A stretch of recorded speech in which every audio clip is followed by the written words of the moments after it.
কাচ্চি বলে কখনো বাইরের লোকরা জানতো না।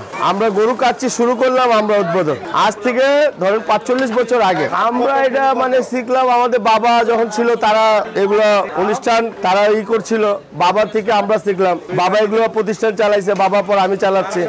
আমাদের আইটেম আলাদা, আমাদের মশলা সব আলাদা, ওই হিসাবে আমরা করি, এই হিসাবে আমরা খাবার গুলা আলাদা, সবার চেয়ে ভিন্ন আলাদা। আমাদের নিজে বানানো বুরানি, বিফ কাচ্চি, মুরগ পোলাও, জালি কাবাব ভিন্ন, আমাদের আলাদা কাচ্চি মশলা থাকে, এগুলো আমাদের ওইগুলো দেওয়া হয়, যেগুলো দিয়ে মানে আমরা কোনো গ্রান গুলো ইউজ করা হয় না। যেমন টেস্টিং সল ভাত, কেওড়া জল ভাত, এগুলো আমরা ইউজ করি না। এগুলো দিলে আর বেশি টেস্ট বাড়ে, কিন্তু মানুষের ক্ষতি হবে, এই কারণে এগুলো আমরা ইউজ করি না। আপনি আমার রান্নাঘরে যে দেখতে পারবেন যে কিভাবে কি রান্না করে, A to Z দেখতে পারবেন। আমাদের বিহারিরা সবকিছু রান্না এটা আইটেম গুলো সবই পারবে, যেগুলো বাইরে মরচিরা পারবে না, ওরা সবগুলো আইটেম পারবে। স্বাস্থ্যকর এটা নিশ্চিন্তা 100%। এটা সবকিছু বাসার কাজ হয়, যেমন আলু ছোলা, পেঁয়াজ ছোলা সবকিছু বাসা থেকে করে, এই কারণে। আর তারপরে সবচেয়ে বড় কথা যে পুরো ঢাকা শহরে সবচেয়ে কম চিপ রেট এই ক্যাম্পে বাজারে, এর চেয়ে কমের কোনো জায়গায় পাওয়া যায় না বিরিয়ানি। আমাদের পোষায় যায়, ইলেকট্রিক বিল নাই, দোকান ভাড়া নাই, পানি বিদ্যুৎ নাই, তার হিসাবে আমাদের সামান্য কিছু প্রফিট হইলে আমরা ছেড়ে দিই, আমাদের সেল বেশি হয়। এখানে টেস্ট পায় সবাই, বেশি মজা পায় সেই হিসাবে, তারপর দামও কম বাইরের তুলনা সেই হিসাবে। যদি বাইরে 5 জন যদি খায় তাদের বিল আসবে 2000, এখানে বাইরে 5 জন খাইলে মিনিমাম 700 থেকে 800 টাকা দিয়ে হয়ে যাবে। স্বাদও খুব মজা, তাই তো এই জায়গায় আসা হয়। প্রতিদিন এখানে পরিমাণে অনেক বিরিয়ানি বিক্রি হয়, যেমন আগে 1 নম্বর ছিল নাজিরা ভাই, এখন 1 নম্বরে আছে জেনেভাকে। সকাল 8টা থেকে শুরু হয়, রাত 4টা পর্যন্ত বিরিয়ানি পাওয়া যাবে। ফজরে পাওয়া যায়, ছোট বাচ্চাদের যে তেহারির বিক্রি হয় ওগুলো পাওয়া যায়। বিরিয়ানি বলতে এখানে ক্যাম্পে পাবেন, বিরিয়ানি বাদ নাই। বিরিয়ানি চাহিদা বাইরে গেছে, দেখে সবাই খাচ্ছে এখানে। আর তারপর দামে বললাম না, দামের জন্য সবচেয়ে বেশি লোক এখানে আসতেছে।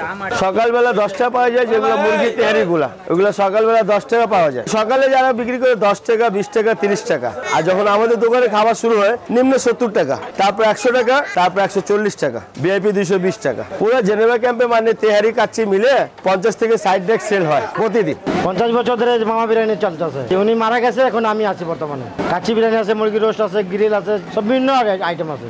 মশলা আছে, অনেক ধরনের মশলা আছে, লং, এলাচি, দালচিনি, কাবাব চিনি, জয়ত্রী, সাইজিরা, আদা, রসুন, কিশমিশ, আলু বাখাড়া, কাঠবাদাম, পিস্তা বাদাম, দুধ, ঘি, জাফরান। এটা বিরিস্তা কাচ্চি বিরিয়ানি। এটা 30 কেজি চাল, 30 কেজি মাংস, এই আলু বাখাড়া সব এক পরিমাণ, মাপ, কোনো 19-20 হবে না। আমাদের আইটেমের শেষ নেই। মুরগ পোলাও আছে, সাদা পোলাও আছে, রেল আছে, মুরগি রোস্ট আছে।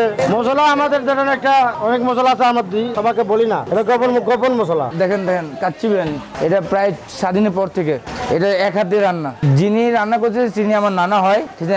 এখন যিনি রান্না করতেছে তিনি আমার উস্তাদ হয়। স্বাদ পরিবর্তন না, আমাদের মশলা এক, কারণ সবকিছু এক। আসলে বিহারি ক্যাম্পের মধ্যে অনেক রকমের বিভিন্ন ধরনের খাবারের কোয়ালিটি থাকে, তো বিশেষ করে মামা বিরিয়ানির কথাটা অন্যভাবে বলতে হয়। তুমি এখানে বোবা আছে, আরো হিউজ পরিমাণ অনেকজনই আছে, তারা বিরিয়ানি বিক্রি করে, কিন্তু মামা বিরিয়ানির কোয়ালিটিটা আলহামদুলিল্লাহ সবার চেয়ে বেটার। বিহারিরা যে রান্নাটা করে সেটার মধ্যে তেলটা ওইভাবে দেখা যায় না, আর খাবারটা খুবই টেস্ট হয়। কিন্তু বাঙালির আমরা যে রান্নাটা করি হিউজ পরিমাণ তেল দেখা যায়। আমরা যেখানে বিরিয়ানি খেতে যাই দেখা যায় হাত ভরে যায়, দেখেন কোথাও কোনো তেল নেই, এটাই সবচেয়ে মজা। পার্থক্যটা হচ্ছে কি যে আমরা যে বাসায় বিরিয়ানি রান্না করি সেই রান্না থেকে রান্নার অনেকটা ডিফারেন্ট। রান্নার ক্ষেত্রে হচ্ছে একটা রান্না হচ্ছে একটা আর্ট। যেমন আমি এখানে মাংসগুলো দেখাচ্ছি, মাংসগুলো একদম সফট। এখানে আমার রান্নার ক্ষেত্রে ওনাদের পরিবেশ আমার খুব ভালো লাগে, ওনাদের সার পরিবেশ অনেক ভালো লাগে। যদি স্পেস কম, সেক্ষেত্রে ওনাদের ব্যবহার বা ওনাদের যে ডেকোরেশন যে সিস্টেম, পরিবেশ আমার অনেক ভালো লাগে পার্সোনালি ভাবে।